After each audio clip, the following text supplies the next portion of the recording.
देख लेना के हो गया संसार में भोले आके देख लेना। बैठा ला के तू समाधि आँख खोल लेना। बैठा कि तू ला के समाधि आँख खोल लेना। के हो गया संसार में भोले आके देख लेना।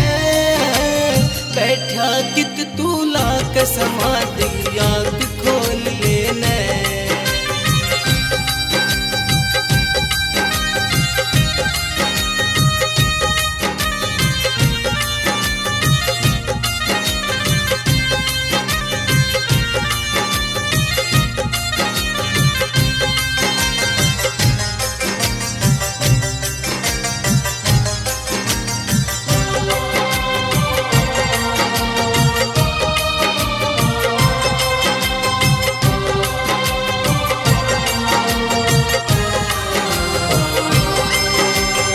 मेरे भोले कलयुग में बस तेरा सहारा से किसके आगे जाकर रोवा नहीं गुजारा से।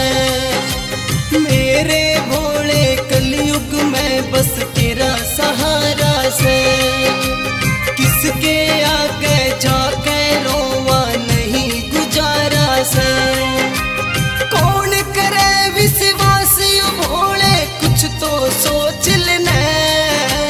बैठा ला कि तू समाधि आँख खोल लेना।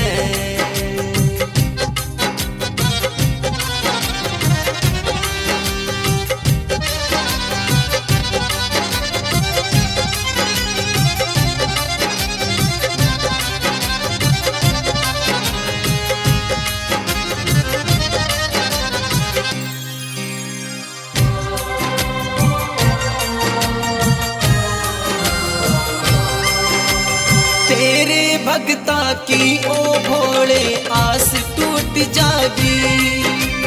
जैना आया भोले तो मेरी सांस छूट जागी। तेरे भगता की या भोले आस टूट जागी। जैना आया भोले तो मेरी सांस छूट जागी।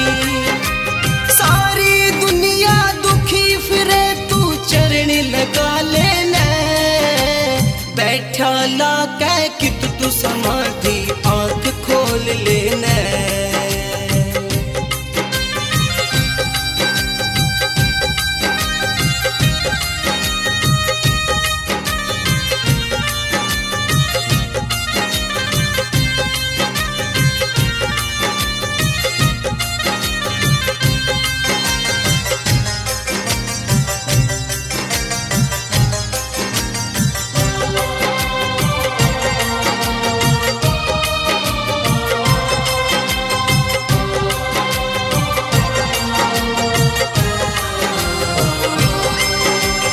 बना के दुनिया का मेला कित चला गया भोले।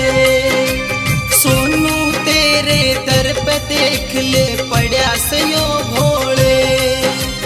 बना के दुनिया का मेला कित चला गया भोले। सोनू तेरे दर पे देख ले पड़ा सयो भोले। राजू मधुर और कुलदीप का तू हाल देख लेना। बैठा कित तू ला के समाधि